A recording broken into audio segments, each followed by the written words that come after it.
চট্টগ্রামের লোহাগড়ায় দুর্ঘটনার কবলে পড়েছেন হাসনাত আব্দুল্লাহ ও সার্জিস আলমের গাড়িবহর। তাদের দাবি, একটি ট্রাক তাদের বহরের সামনের গাড়িতে ধাক্কা দেয়। একটু আগের দুর্ঘটনার কবলে সার্জিস এবং হাসনাতের গাড়িবহর।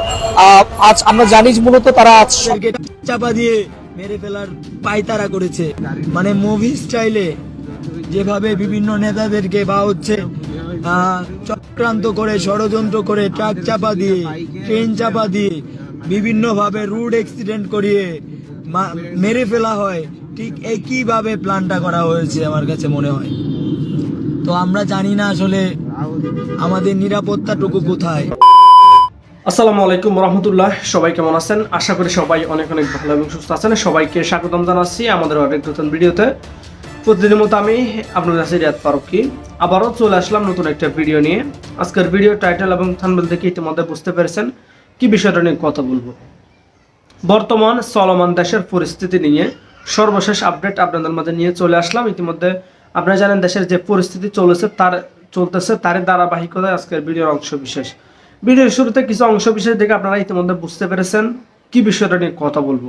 এই বিষয়টি আমরা বিস্তারিত দেখার জন্য একটু পরে মূল ভিডিও দেখবো। তার আগে আপনার কাছে একটি অনুরোধ জানিয়ে রাখতে চাই, যারা আমাদের এই চ্যানেলটিতে এখন তো চ্যানেল সাবস্ক্রাইব করে সাথে থাকবেন।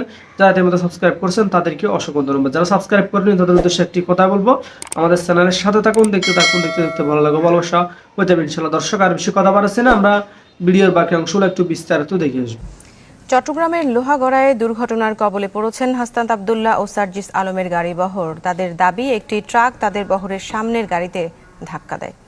জানা যায়, নিহত আইনজীবী সাইফুল ইসলাম আলিফকে দাফন শেষে ঢাকায় ফিরছিলেন হাসনাত আব্দুল্লাহ, সার্জিস আলম সহ বৈষম্য বিরোধী ছাত্র আন্দোলনের সদস্যরা। এ সময় তাদের বহরে ছিল কয়েকটি গাড়ি। চট্টগ্রাম কক্সবাজার মহাসড়কের হাজী রাস্তা মোড়ে হঠাৎই একটি ট্রাক তাদের একটি গাড়িতে ধাক্কা দেয়, তবে সবাই অক্ষত রয়েছেন।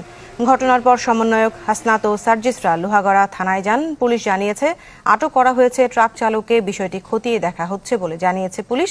এটিকে পরিকল্পিত হত্যার চেষ্টা বলে অভিযোগ করেছেন সমন্বয়করা। একটু আগের দুর্ঘটনার কবলে সার্জিস এবং হাসনাতের গাড়িবহর। আজ আমরা জানি মূলত তারা আজ সকালেই চট্টগ্রামে এসেছিলেন এবং চট্টগ্রামে এসে মূলত সাইফুল ইসলাম আলিফ, যিনি আইনজীবী রয়েছেন, তার নামাজের জানাজে কিন্তু আজ সকালে চট্টগ্রামের জমিতুল ফালাহ মসজিদে অংশগ্রহণ করেন। ঠিক তারপর তাদের বিভিন্ন বিক্ষোভ মিছিল আমরা দেখেছি চট্টগ্রামের টাইগার পাস এলাকায়। তারা অনেকক্ষণ যাবৎ সেখানে বিক্ষোভ মিছিল করেন। সেখানে আমরা দেখেছি তারা অনেকক্ষণ যাবৎ সেখানে ছিলেন। ঠিক তারপর তারা চট্টগ্রামের সাতকানিয়া লোহাগড়া উপজেলায় তারা কিন্তু যান, যেখানে মূলত সাইফুল ইসলাম আলিফের কবরস্থান, সেখানে তাকে কবর দেওয়া হবে এবং সেখানে তার কবর এবং সেখানে তার জানাজা পড়ে তার কবর দাফন সম্পন্ন করে সার্জিস আলম এবং হাসনাত আব্দুল্লাহ যখন চট্টগ্রাম কক্সবাজার মহাসড়ক দিয়ে ঢাকার উদ্দেশ্যে যাচ্ছিলেন, ঠিক সেই মুহূর্তে তারা একটি সড়ক দুর্ঘটনার শিকার হন এবং তাদের কোনো ক্ষয়ক্ষতি হয়নি, তবে তাদের যে গাড়িবহরটি রয়েছে সেটির ক্ষয়ক্ষতি হয়েছে। তবে এটি কোনো উদ্দেশ্য প্রণোদিত কিনা সেই বিষয়টিও কিন্তু এখনো পর্যন্ত নিশ্চিত করা যায়নি। তবে যে গাড়িটি তাদেরকে ধাক্কা দিয়েছে, যে ট্রাকটি, সেই ট্রাকটির বিরুদ্ধে ইতিমধ্যে সেই ট্রাকটি জব্দ করা হয়েছে এবং আমাদেরকে লোহাগড়া থানার দায়িত্বরত যিনি এসআই আলিম রয়েছেন, তিনি কিন্তু বিষয়টি আমাদেরকে নিশ্চিত করেছেন এবং তিনি যেটি জানিয়েছেন, এই ঘটনায় একটি ট্রাক ইতিমধ্যে জব্দ করা হয়েছে এবং জিডির যে প্রক্রিয়া সেটি কিন্তু চলমান রয়েছে। তবে কিভাবে এই ঘটনাটি ঘটেছে সেটি কিন্তু এখনো পর্যন্ত নিশ্চিত নয়। আমরা যতটুকু দেখেছি, আজ সকালে কিন্তু তারা চট্টগ্রাম শহরে আসেন এবং চট্টগ্রাম শহরে সাইফুল ইসলাম আলিফ তার জানাজা কিন্তু আজ সকালে 11টার দিকে চট্টগ্রামের জমিতুল ফালাহ মসজিদে কিন্তু অনুষ্ঠিত হয়। ঠিক সেখানে তারা অংশগ্রহণ করেন এবং ঠিক তার নামাজে জানাজা শেষ হওয়ার পরেই চট্টগ্রামের টাইগার পাস যে এলাকাটি রয়েছে সেখানে মূলত তারা যান এবং সেখানে ছাত্র জনতার একটি মিছিলে তারা যোগদান দেয় এবং সেখানে বিভিন্ন ইসকন বিরোধী স্লোগান আমরা শুনেছি, বিভিন্ন ইসকন বিরোধী বক্তব্য তারা দিয়েছেন, যেখানে আসলে বলেছিলেন যে আওয়ামী লীগ সরকার পতনের পর থেকে বিভিন্ন মন্দিরে কিন্তু তারা পাহারা দিয়েছেন। বিভিন্ন ইসকন মন্দির থেকে শুরু করে বিভিন্ন মন্দিরে কিন্তু সনাতনীদেরকে পাহারা দিয়েছেন মুসলিম ধর্মাবলম্বীরা। তবে কেন মুসলিম ধর্মাবলম্বীদের যে মসজিদ সেখানে আঘাত করা হবে, কেনই বা একজন মুসলিম ভাইকে এভাবে নৃশংসভাবে পিটিয়ে হত্যা করা হবে, তার বিচার কিন্তু তারা দাবি চেয়েছেন এবং ইসকনের বিভিন্ন কর্মকাণ্ডে তারা নারাজ এবং খুব ক্ষোভ প্রকাশ করেছেন। দর্শক, আমাদেরকে জানিয়ে রাখতে চাই, মূলত গতকাল বিভিন্ন ঘটনা কিন্তু ঘটেছিল চট্টগ্রামের আদালত ভবনকে ঘিরে। সনাতনীরা বিক্ষোভ করেছিলেন চিন্ময়কৃষ্ণ প্রভু, যিনি রয়েছেন চিন্ময়কৃষ্ণ দাস ব্রহ্মচারী, তার গ্রেফতারের বিরুদ্ধে কিন্তু তারা দাঁড়িয়েছিলেন। তার গ্রেফতারের যে মামলাটি হয়েছে তার সেটি বানোয়াট বলে তারা সেখানে 3 ঘন্টা যাবৎ চট্টগ্রামের আদালত ভবনে কিন্তু বিক্ষোভ করেছেন এবং ঠিক সেই মুহূর্তে আইন শৃঙ্খলা রক্ষাকারী বাহিনী তাদেরকে সরিয়ে দেন। এবং তারপর সেই ঘটনাকে কেন্দ্র করে মূলত সাইফুল ইসলাম আলিফ, যিনি রয়েছেন, যিনি রাষ্ট্রীয় পক্ষের আইনজীবী ছিলেন, তাকে কিন্তু তুলে নিয়ে গিয়ে পিটিয়ে নির্মমভাবে হত্যা করে ইসকনের সদস্যরা বা ইসকনরা। ঠিক এই ঘটনাকে ঘিরে মূলত গতকাল থেকে আজ চট্টগ্রাম শহর এখনো পর্যন্ত উত্তাল রয়েছে। চট্টগ্রাম শহরের বিভিন্ন জায়গায় কিন্তু আমরা দেখেছি যে বিক্ষোভ মিছিল করা হয়েছে। বিভিন্ন জায়গায় আসলে বিভিন্ন মিছিলে কিন্তু বলা হচ্ছে যে আসলে ইসকনকে নিষিদ্ধ করা হবে এবং বিভিন্ন দাবি দাওয়া কিন্তু আমরা আজ সারাদিন থেকে, গতকাল থেকে শুরু করে আজ সারাদিন কিন্তু শুনেছি। তবে এইসব ঘটনাকে ঘিরে আজ সকালে কিন্তু তাদের কোনো আসার পূর্ব খবর কিন্তু আমরা পাইনি। তবে আজ সকালে তারা নামাজে জানাজা যেটি ছিল সেখানে কিন্তু তারা অংশগ্রহণ করেন সার্জিস আলম এবং হাসনাত আব্দুল্লাহ। ঠিক তারপর আমরা দেখেছি তারা চট্টগ্রামের টাইগার পাস যে মোড়টি রয়েছে সেখানে প্রায় আধা ঘন্টা যাবত সেখানে তারা বিক্ষোভ মিছিলে করেন এবং সেখানে আসলে বিভিন্ন কর্মকাণ্ড, ইসকনের বিভিন্ন কর্মকাণ্ড যেগুলো রয়েছে এবং আলিফের যে হত্যা মামলা সেটিকে দ্রুত সময়ের মধ্যে নিষ্কাশন করুক এবং যাকে আলিফকে যারা হত্যা করেছে তাকে যাতে খুব দ্রুত সময়ের মধ্যে বিচারের আওতা নিয়ে আসা হয় তাদেরকে, সেটির দাবি কিন্তু তারা করেছেন। এবং তারপর তারা আলিফের যে বাসভবন রয়েছেন, গ্রামের বাড়ি, সেখানে কিন্তু যান এবং সেখানে গিয়ে সেখানে নামাজে জানাজা অংশগ্রহণ করেন। সেখানে তার দাফন সম্পন্ন করে ঠিক সন্ধ্যার পর তারা সেখান থেকে চট্টগ্রাম তথা চট্টগ্রাম হয়ে ঢাকার উদ্দেশ্যে তারা যাওয়ার জন্য রওনা দেন। কিন্তু প্রতিমধ্যে চট্টগ্রাম কক্সবাজার যে মহাসড়ক রয়েছে চুমুতি এলাকা, সেখানে হাজি রাস্তার মোড় নামে একটি জায়গায় সেখানে মূলত তাদের এই দুর্ঘটনাটি ঘটে। যেখানে তারা দুজন অক্ষত রয়েছেন, তবে তাদের যে গাড়ি বহরটি রয়েছে সেটি কিন্তু দুমড়ে মুচড়ে গিয়েছে।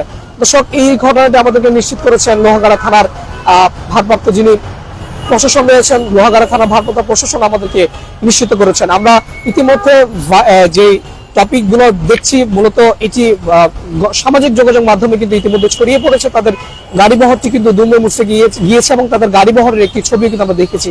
তো দর্শক, আসলে এটি উদ্দেশ্য প্রণোদিত ভাবে নাকি এটি কোনো সড়ক দুর্ঘটনা বা কোনো ঘটে গিয়েছে নাকি আসলে কেউ ঘটিয়েছে সেটা এখনো পর্যন্ত নিশ্চিত করে বলা যাচ্ছে না। তবে বলা যায় যে সেই বিষয়টা এখনো খতিয়ে দেখা হবে এবং যেই ট্রাকটি দুর্ঘটনাটি ঘটিয়েছে, যে ট্রাকটির সাথে সেই ট্রাকের চালক পলাতক হয়েছেন এবং সেই ট্রাকটি ইতিমধ্যে জব্দ করা হয়েছে এবং সেই ট্রাকের যে জিডি প্রক্রিয়া সেটি কিন্তু চলমান রয়েছে বলে আমরা জানতে পেরেছি। তো দর্শক, এই ছিল আমার কাছে আজ সারাদিন কি কি হয়েছে এবং হাসনাত আব্দুল্লাহর সাথে যে দুর্ঘটনা ঘটেছে তার সবশেষ। এতক্ষণ ধরে আমাদের সাথে সংযুক্ত ছিলাম আমি সাদেক তুফান, বাংলাদেশ টাইমস, চট্টগ্রাম। আজকে আমাদেরকে চাপা দিয়ে মেরে ফেলার পায়তারা করেছে, মানে মুভি স্টাইলে যেভাবে বিভিন্ন নেতাদেরকে বা চক্রান্ত করে, ষড়যন্ত্র করে, ট্রাক চাপা দিয়ে, ট্রেন চাপা দিয়ে, বিভিন্ন ভাবে রুড অ্যাক্সিডেন্ট করিয়ে মেরে ফেলা হয়, ঠিক একইভাবে প্ল্যানটা করা হয়েছে আমার কাছে মনে হয়। তো আমরা জানি না আসলে আমাদের নিরাপত্তাটুকু কোথায়, কিন্তু পরিষ্কারভাবে বলতে চাই, এগুলা করে আমাদেরকে দাবায় রাখতে পারবেন না। একজন হাসনাত, একজন সার্জিস মারা গেলে বাংলাদেশে এখন হাজার হাজার সার্জিস হাসনাত আছে। বাংলাদেশে কথা বলার জন্য হাজার হাজার এখন সার্জিস হাসনাত আছে। একজন সার্জিস হাসনাতকে মেরে ফেলে যদি মনে করেন যে বাংলাদেশকে বা এই আমাদের যেই স্বপ্নটা দেখছি, আমরা যেই বাংলাদেশের স্বপ্ন দেখছি, সেই বাংলাদেশের স্বপ্নটাকে ভুলিয়ে দেবেন, তাহলে আপনারা বুকার স্বর্গে আছেন। অথবা যদি ভেবে থাকেন এই 2-4 জনকে মেরে ফেলে আবার আওয়ামী পুনর্বাসন হবে বা স্বৈরাচারীরা আবারও দেশে ফিরে আসবে, স্বপ্ন ভুলে যাবেন। তাই পরিষ্কারভাবে বলতে চাই, যারা এই হত্যাকাণ্ড ঘটানোর ষড়যন্ত্রের সাথে লিপ্ত ছিল, প্রত্যেককে দ্রুত সময়ের মধ্যে বের করতে হবে এবং এই ঘটনা সুষ্ঠু তদন্ত করতে হবে। দেখেন, পরপর কিছু কিছু ঘটনা ঘটতেছে। গতকালকে আমার একজন সহযোদ্ধা আইনজীবী ভাইকে এই ইসকন জঙ্গি সংগঠন কুপিয়ে হত্যা করেছে। আজকে আমাদেরকে চাপা দিয়ে মেরে ফেলার পায়তারা করেছে। এই ঠিক একইভাবে প্রতিনিয়ত কোনো না কোনো ষড়যন্ত্র চলছে, কোনো না কোনো ষড়যন্ত্র চালিয়ে যাচ্ছে আমাদেরকে বিয়ে দেওয়ার জন্য। হোয়াট এ লাক রে ভাই, যেই ঘটনা একটু আগে ঘটছে এতক্ষণে সারা বাংলাদেশ তোলপাড় হয়ে যেত।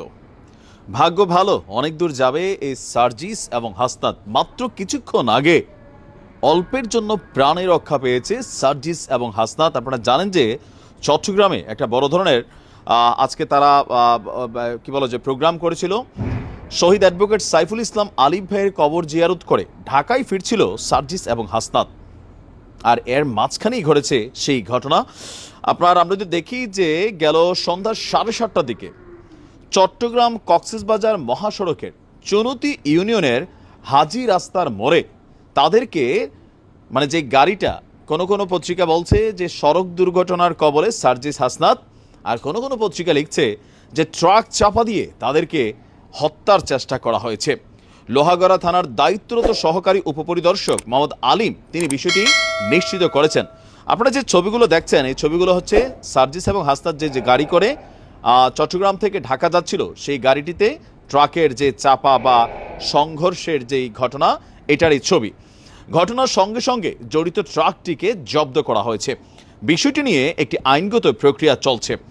এখন এই যে ঘটনাটা, বাংলাদেশে সড়কে প্রতিদিন এরকম হাজার হাজার ঘটনা ঘটছে, শত শত ঘটনা ঘটছে। তবে যেহেতু সার্জিস এবং হাসনাত এই মুহূর্তে পলিটিক্যালি খুবই গুরুত্বপূর্ণ, বা বর্তমানে বাংলাদেশ রাষ্ট্রে জুলাই আগস্ট অভ্যুত্থান পরবর্তী তাদের প্রাণনাশের হুমকি আছে, এটা খুবই সিম্পল একটা হিসাব। আবার সড়কে এমনি এমনিতেও অ্যাক্সিডেন্ট ঘটে, এইটাও কিন্তু খুবই সিম্পল হিসাব।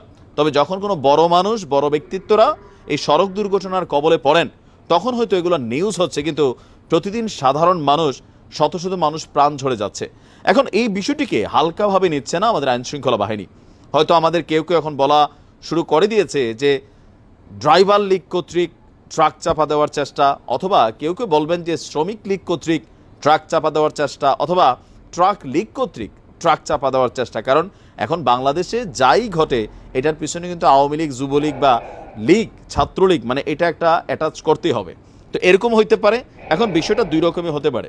পুলিশ বলছে বিষয়টিকে তারা খতিয়ে দেখছে, ড্রাইভারকে ব্যাপক জিজ্ঞাসাবাদ করা হবে, আর এরপরে হয়তো তার কাছ থেকে পাওয়া তথ্য সামনে আনা হবে। তা আমরা খুব আশ্চর্য হবে না যে ড্রাইভার এমন সরল স্বীকারোক্তিও দিতে পারে যে ভাই ঠিক আমারে কেউ 20,000 টাকা দিছে অথবা 50,000 টাকা দিছে, বলছে যে ট্রাকটা দিয়ে তুমি গাড়ি চাপা দাও। এইরকম বক্তব্য আমরা ইতিপূর্বে বাংলাদেশের বিভিন্ন সময়ে আসতে দেখছি। আবার এমনও হতে পারে যে না, এটা নিছকই একটা দুর্ঘটনা।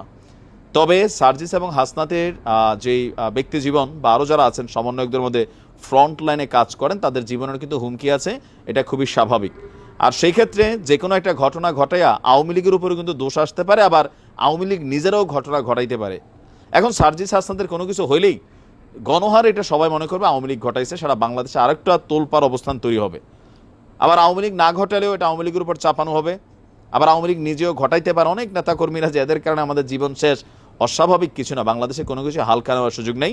তো যাই হোক, এই যাত্রায় বেঁচে গেছেন, তাদের শারীরিকভাবে তেমন কোনো ক্ষয়ক্ষতি হয় নাই, তবে গাড়িটা ক্ষতিগ্রস্ত হয়েছে। ভালো থাকুন, আসসালামু আলাইকুম। প্রিয় দর্শক, এই বিষয়টি নিয়ে আপনার মতামত কমেন্টে জানিয়ে ফেলুন। এতক্ষণ সাথে থাকার জন্য সবাইকে অসংখ্য ধন্যবাদ। ভালো থাকবেন, সুস্থ থাকবেন। চ্যানেলে সাবস্ক্রাইব করে সাথে থাকবেন, ভিডিওটি ভালো লাগলে শেয়ার করুন। ধন্যবাদ সবাইকে। আল্লাহ।